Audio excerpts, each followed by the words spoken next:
અમે કે મારા પપ્પાને દરિયા ફરવા લઈ જાવ એટલે એ લીધે અત્યારે મારી મમ્મી છે ને પૈસાનું કાંઈ નથી એટલે નથી લઈ જતા.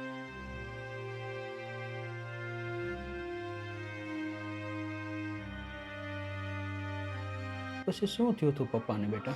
ગામડે લેતા ને ત્યાં 90% આવી જતો, કેળો ના પડી ગયા હાલતા હાલતા. પછી એમ તેડીને ને ઓસરીએ લાવ્યા, પછી દવાખાને ગયા ને ત્યાં દવાખાને ન ભેગા ને ત્યાં 90% આવી.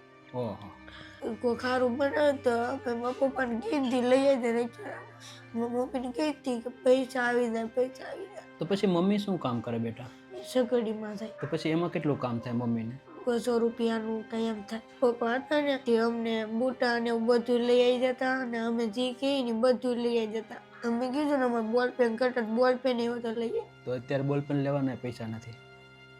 એને બેટા રેડમાં હું સમજી શકું, દુઃખ લાગે એમ કે આજે બાપ વિનાનું જીવન ખૂબ અઘરું છે એમ.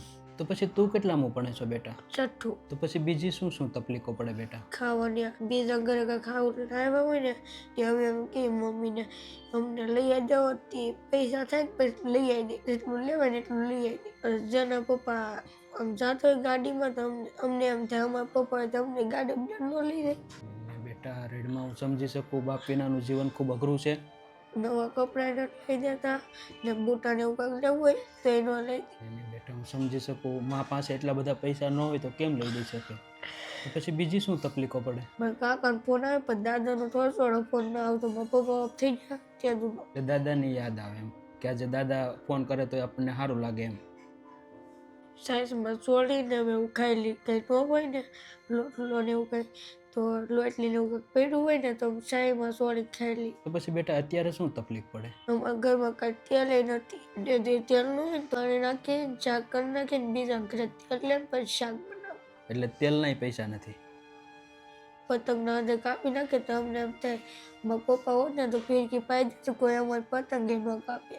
તમારા મમ્મી પૈસા ન રહે એટલે ફિરકીને એવું 10 રૂપિયાનું લઈ લે. પછી અમારા કાકાને ધાબે છે ચગાવી લે. તો પછી અત્યારે શું તકલીફ પડે બેટા? તેલનું હોય ને તો પાણીનું શાક કરી કોક જગ્યા એવું ખાઈ લે ને કોક જગ્યાએ શાકનું કાંઈ ન હોય ને 20 રૂપિયાનું કંઈક આવતું હોય તો કોક દી ભાત કરી ખાઈ લે.